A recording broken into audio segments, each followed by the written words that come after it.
Giraray Diyos maray naga sa Indogabos, mga tugang, and happy fiesta. Mga tugang, sa labas kang sentro kang siyudad kang Roma, o Rome sa Italia, may gawa kang sementeryo, underground cemetery. Kadakul-dakul, pero ang mga famoso, si Santa Priscilla, pero ang pinaka-famoso na kadakul-dakul ng mga turista, mga pilgrims, go there, ang katakomba o catacombs ni San Calixto. Ano man ang catacombs? Anong catacomb? Katakumba sa Latin. Iniisarong sementeryo underground. Alam niyo doon, mga tugang, sa enotan kang Kristyanismo, ang mga Kristiyano nagkakatiripon sa katakomba. First, to bury their dead, their loved ones. No? Ang lupa, clayish, malambot, kaya madali nilang ukitin. And then they just put the body and put a slab. No? Pero yung mga may Kristiyanong may nobilidad o may kakayahan, meron sindang mas malaking parang kwarto, room. No? Daduman din nililibong ang indang mga gadan. Ngunyan, mga tugang, mahiling niya to sa wall o sa pader kang mga ini, madalas ang mga drawings. No? May mga burak, kadila, Pero madalas, mga tugang, mahihiling niya to, we will see, sarong tao na may karga o pasan-pasan siyang karnero. A man carrying a lamb. At sa irarong kang tao yan, nakasurat, Pastor Bonus, Good Shepherd. Mahiling din niya to, mga tugang, mga taong ang idang kamot, their arms are like that, they're praying or they're expecting ang pag-abot kang kagurangnan. So, mahiling natin yan. We can see these figures, these images in so many of the early catacombs. So, the Christians, ang mga Kristiyano, early morning, they come together to pray, to sing songs, to pray for their loved ones, their dead ones. But especially, binubuhay ninda ang indang paglaom na ang kagadanan da iyang katapusan ng Kristiyano na nagtutubod kay Kristo, mabubuhay liwat. Aram ninyo, mga tugang, sarong beses, nung ako chairman kang Episcopal Commission on Youth, may guwang World Youth Day na ginanap sa Roma. Ngunyan, dinara ko yung Philippine delegation, of some officers, dinara ko sa catacomb ni San Calixtus. And then sa sarong kwarto, nagmisa kami. Yung mga jóvenes, the youth leaders, started crying. After the Mass, hinapudan ko sila, why are you crying? Hinapudan ko sila, bakit kayo umiiyak during the Mass? Nainitan ba kayo? Mahaba ba homily ko? Gusto nang lumabas? Kasi 4 levels yan Ganong kararo, mga tugang. 4 levels. And then yung ang pastoy, makipot lang. Dahil pwedeng tulong tao, maglakaw. So why are you crying? And sabi ninda, Bishop, maisip lang namin na yung ginagawa ng unang mga Kristiyano thousands years ago, ngunyan ginigimo rin namin. Namibibig kami, umaawit kami, nagseselebrar kami kang banal na misa, arog kang mga early Christians. Especially, nagpupugay kami kay Jesus bilang mabuting marhay na pastor. Mga tugang, sinasabi na sa buhay Kristiyano, importante, especialmente in front of the Word of God, na may igwa kitang dapat igibo parate. First, we have to be informed or formed. Kaya mga binabasa niya to, dapat tabangan kitang to grow in our knowledge, in our Christian formation. Okay? Ikaduha, may kaipuan na kita mang-inspirar, that we be inspired.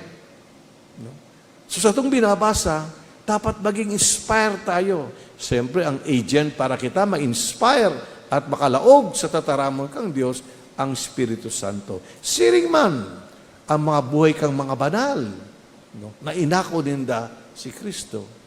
Ang ikatulo, yung involvement. Yung pagpartisipar niya to sa mga inaapod sa to, o hinahapod sa to, o sinasabi sa to ni Yesu Kristo, gibuhon niya to para mapahiling niya to, ma-expressar niya to ang satong pagtubod sa iya. So 3 I's, we should always remember.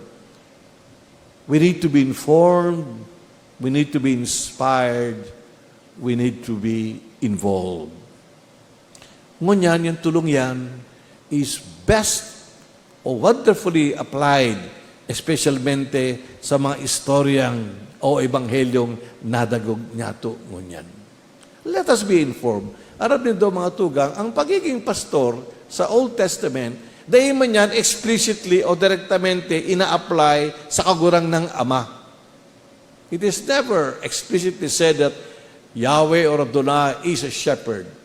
But very often, ina-applikar ini bilang sarong propesiya. Ang mga propeta nagsasabi, a time will come na dadating ang sarong pastor na siya magpapastol sa mga karnero. Why? Evidently, mga tugang, merong veiled displeasure or attack, if you like, sa mga religious leaders during that time. Even during the time of Jesus. Nanalingawan nila ang indang mga katugdahan bilang mga religious leaders, bilang mga pastor. Dahil sila naging mga mabubuting pastor. Ang niisip lang dinda, ang sidang sadiri, invest na ang kapakanan o kaugbahan o kabutihan kang mga karnero, the faithful. No?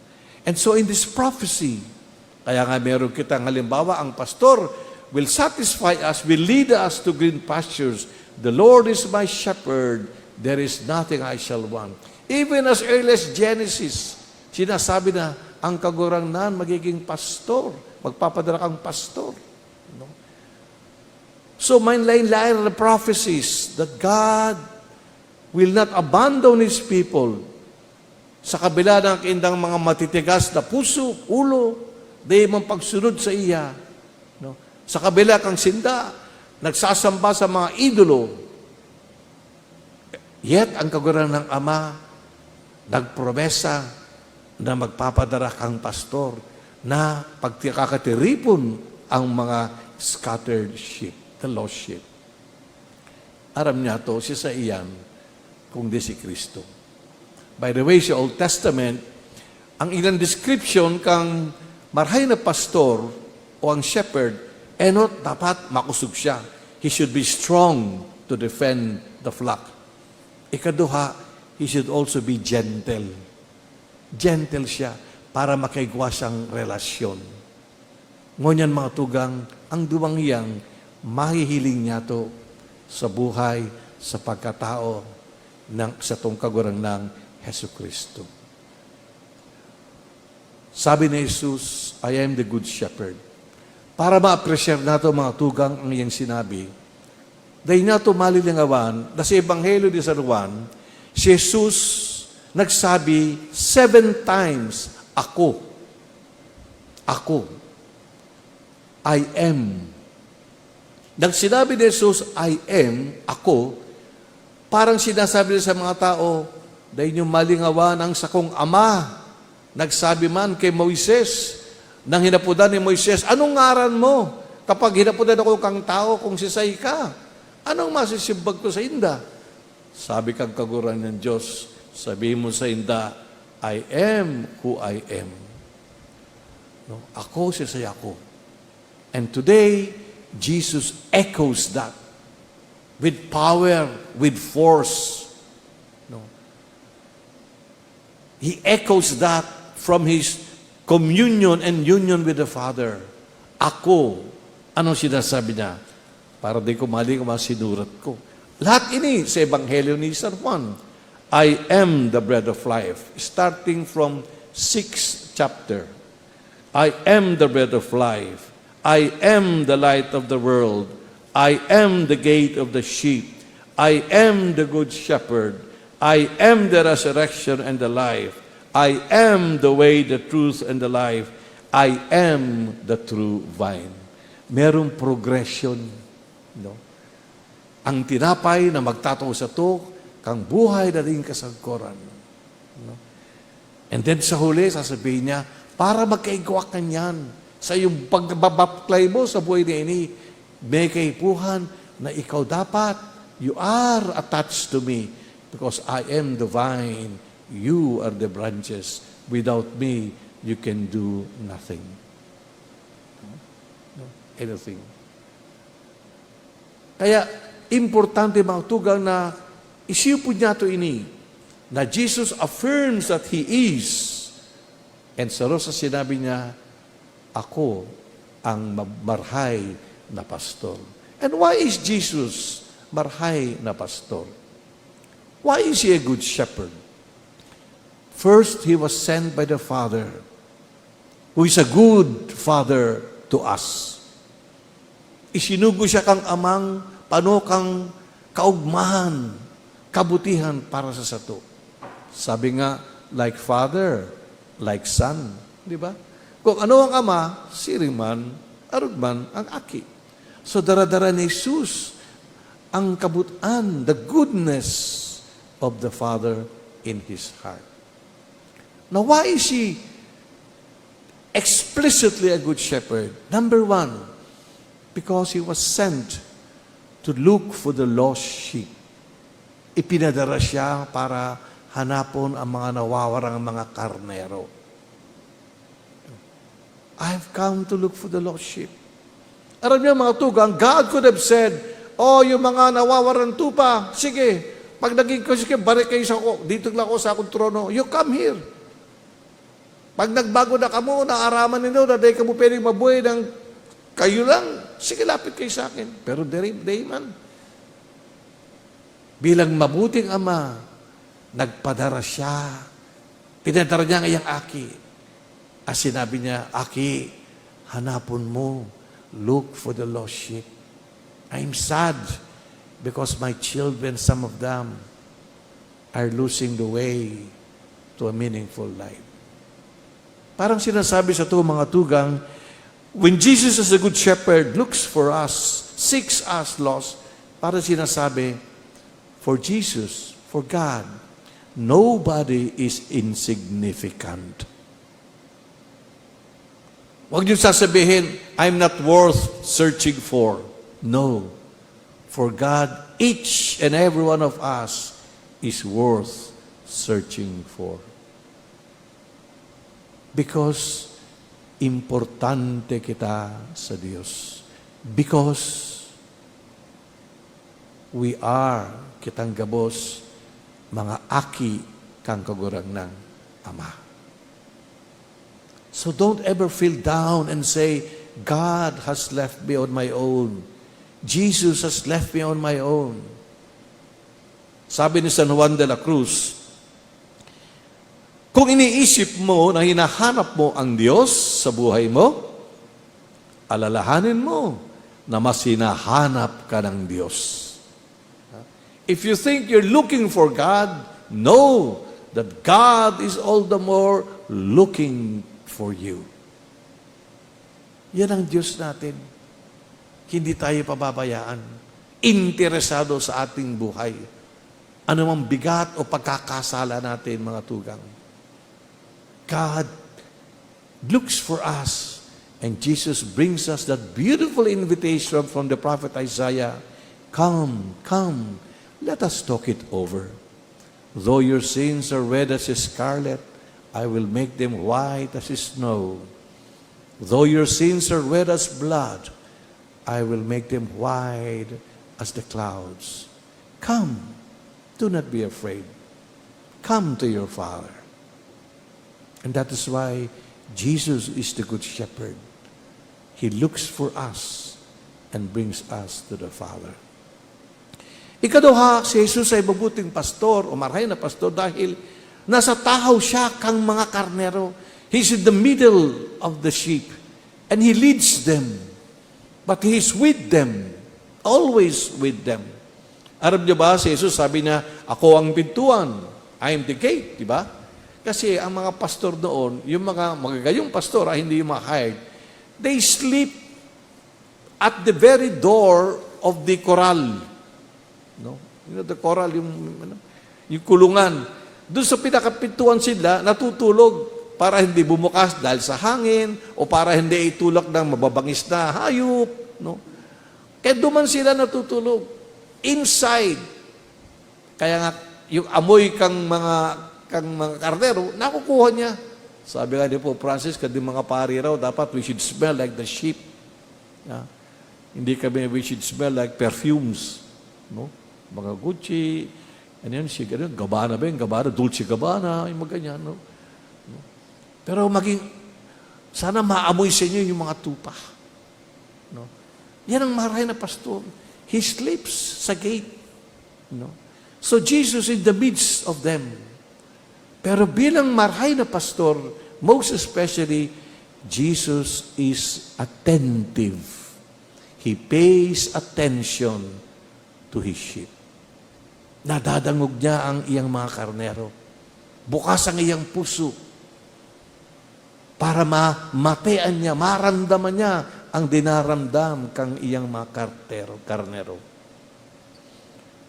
He's not shepherding from a position of power, from a position of title, but He's shepherding from a position of humility and service. Kaya dinadala kita sa ikatulong character why Jesus sarong marhay na pastor. Yung involvement. Ano yun? Andam siyang magdusay kang iyang buhay para sa mga karnero. Alam niyo ba mga tugang, being a shepherd is not a glamorous task. No? Actually, sa batas kang mga Hudiyo, ang pagiging pastor, kasama yan sa mga mandurugas, thieves and murderers. Kinukutsa yan. Yan ang mga taong wala ng pag-asa. Mga taong wala na yan. Because if you're a shepherd, you're exposed to nature, sa init, sa lamig, sa dangers. Kaya mababa ang tingin nila sa mga pastor. Yet, sa Bible, ano nahiling niya to? Ang mga pastor, ang enot na nag-anunsyo, na namundag na ang akikang Diyos. The shepherds were the first bearers of the good news. At dahil lang yan, si Jesus mismo, akikang Diyos, inako niya ining mababang task bilang sarong pastor. Inako niya. No? Siring man bilang pastor, andam siyang magdusay ng iyang buhay. Saro sa epekto ini, yung sinadagog niya to sa second reading, and the good shepherd will gather together the scattered sheep, and the good shepherd would lead them unto the Father. Dahil na sila nawawara, o dingon niyan sila masarong aripupon, a flock. Nagiging flock sila kung kagurangnan, pasiring sa kadayaan kang Diyos. So, ining tulong ini mga tugang, masasabi natin, ang dahilan ng rason kung bakit si Jesus sarong marhay na pastor. He looks and searches for us. He's in our midst, attentive to our longings, our prayers, our hurts, and most especially, si Jesus. Nag-andam o nag-alay, nag-atang ang iyang buhay para sa satong gabos. Ganyan mga tugang, ano ang satong involvement? Kung si Jesus na informed by the Father through His mission, kung siya na inspirar kang kabutan kang Ama, sira mga ginibo niya na involved siya, ano naman ini para sa sato? All of us are meant to be shepherds to each one. Yan ang bokasyon nato. We have to look at each other. Saro sa pinakamasakit na sinabi kang tao sa Diyos, mahilig niya to sa enot na libro kang Bible, when God asked Cain, Cain, where is your brother? Simbag si Cain, am I my brother's keeper? Bakit? Ako ba ang tagapangalaga ng aking kapatid? Ba't mo ko tinatanong? Nasaktan ng Diyos dyan. Dahil aram kang Diyos na kapag kita nagkasarok ang buhay digdi sa daga and on earth, kasama diyan ang satong katugdan that we look and care for one another. Love one another as I have loved you. We have to be involved, mga tugang, enot sa itong mga pagkamuot, sa itong mga tugang, sa itong mga kapwa. Even those who do not belong to our group, to our flock. Because Jesus would later on even call the others. Ang iyang pagiging marhay na pastor, universal. Dahil siya namimili. Sa simula ito, dahil progressive, may progreso. Pero ang kabutan kang Ama, paagi kay Jesus, siya naman sa Espiritu Santo, apudan ang gabos na kinabaan. Darhon sinda para maging sarong aripunpon kang Ama. No. Ikaduha, nakihiling niya ito kung paano si Jesus merong relasyon. Yung 7 mga I am na sinabi ko, mga tugang, they man any functions. Jesus did not say, I am the baker who will make you bread, or I am the electrician who will provide you light, or I am the carpenter who will make you a gate. No. No. He speaks of, sa 7 ini, he talks about more than function. He speaks of relationship. I am bread to you so you may have eternal life. I am light to you so you can know the way. I am truth to you so you will grow in knowledge and wisdom. In other words, mga tugang, ang kaipuhan kang pangaji or intimate relationship with God through prayer. Sa satong pagsamba, mga pangaji, reflection, meditation, silensyo, dumana papararom niya to ang satong relasyon kay Jesus. Kaya mas madali niya tong madangog ang iyang boses o tinig. Madali kitang sumunod sa iya. Dahil di kita natatakot. Aram niya to na ang pastor na ini sarong marhay na pastor. And finally, kung taano si Jesus, nagdusay kang iyang buhay. Paagi sa iyang pagtugdo, siraman paagi sa mga ginigibo niyang mga milagro, siyempre paagi sa sakripisyo sa krus, kita man inaapudan ng mga tugang bilang mga Kristiyano na andang magdusay, andang magtabang, andang pasanin ang mga kabigatan kang sarong kapwa. Huwag natin pabibigatin yung mabigat ng dinadala ng ating kapwa. Tulungan natin silang gumaang ang kanilang pinapasan. Huwag natin pabigatin. Jesus says, come to me, kamong napapagal, kamong nabibigatan. Come, for my yoke is easy and my burden light. Kung kita, tunay na Kristiyano, makapastor sa saro-saro, nangangaipon, naghibuho niya ito ini, tabangan, suportahan, alalayan, lalong-lalo na ang mga nagduluya, nanghihina, nawawala. Kaya mga tugang, magpasalamat kita sa kaguranan, sa grasya na sineselebrar niya ito, ang kafestahang ini, kang Jesus bilang marhay na pastor, siringman, baguhin niya ito, let us renew our own calling to be shepherds in the name of Jesus to our community, to our brothers and sisters, and to all peoples of this world. Amen.